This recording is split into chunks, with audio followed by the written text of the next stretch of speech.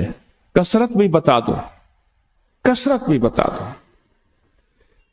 کتی کتنے بچے دیتی ہے؟ سورنی کتنے بچے دیتی ہے؟ سورنی بڑے بچے دیتی ہے، خنزیر بہت بچے دیتا ہے۔ ہم مری جا رہے تھے روحانی منزل میں، مری تو ایک جگہ نا کھلی جگہ پہ، وہاں پہاڑوں میں سور ہیں، تو وہاں چھوٹے چھوٹے بچے تھے، بہت بچے دیتی ہے، پر ختم ہو جاتے ہیں۔ میں نے سڑکوں کے کنارے کتے مرے دیکھے ہیں، کبھی بکری مری نہیں دیکھی۔ آپ نے دیکھی ہو تو مجھے پتہ نہیں ہے۔ سڑکوں کے کنارے کتے مرے بہت دیکھے ہیں۔ میں نے کتوں کے چھوٹے چھوٹے بچے گنے ہیں، 11 تک میں نے گنے ہیں۔ آپ میں سے کہیں کوئی تجربہ ہو، کوئی اس سے زیادہ بھی گنے ہیں؟ میں نے تو اس سے زیادہ نہیں دیکھے۔ 8 9 7 بچے ہوتے ہیں، ٹھیک۔ کوئی ایک بچہ، اگر یہ 11 زندہ رہ جاتے تو آج تو میرے خیال میں سڑکوں پہ جگہ نہ ہوتی، کتے ہی کتے ہوتے۔ کیوں؟ اللہ نے حلال میں، بکری میں برکت رکھی ہے، کتا حرام ہے، اللہ نے اس میں کثرت رکھی ہے، کثرت رکھی ہے، یعنی وہ زیادہ ہیں، برکت نہیں رکھی، برکت نہیں رکھی۔ قدرت کا نظام دیکھیں کہ اللہ نے سپنی جو ہوتی ہے، سانپ کی مادہ سپنی میں اولاد کی محبت نہیں رکھی۔ جو بچہ پیدا ہوتا ہے اس کو خود کھا جاتی ہے، جو بچہ پیدا ہوتا ہے اس کو خود کھا جاتی ہے، اور جو ادھر ادھر بھاگ کے نکل جاتا ہے وہ سانپ بن جاتا ہے۔ اگر وہ خود نہ کھاتی تو یہاں تو چونٹیوں کی طرح سانپ ہوتے۔ دل میں محبت اللہ نے رکھی ہے، سانپ کی سپنی کے اندر سے محبت نکال دے، اللہ ہی دلوں میں محبت ڈالتا ہے، اور محبت ڈال دے ماں کے دل میں، حالانکہ وہ بھی ماں ہے، پر اس کے دل میں اللہ نے اولاد کی محبت نہیں ڈالی۔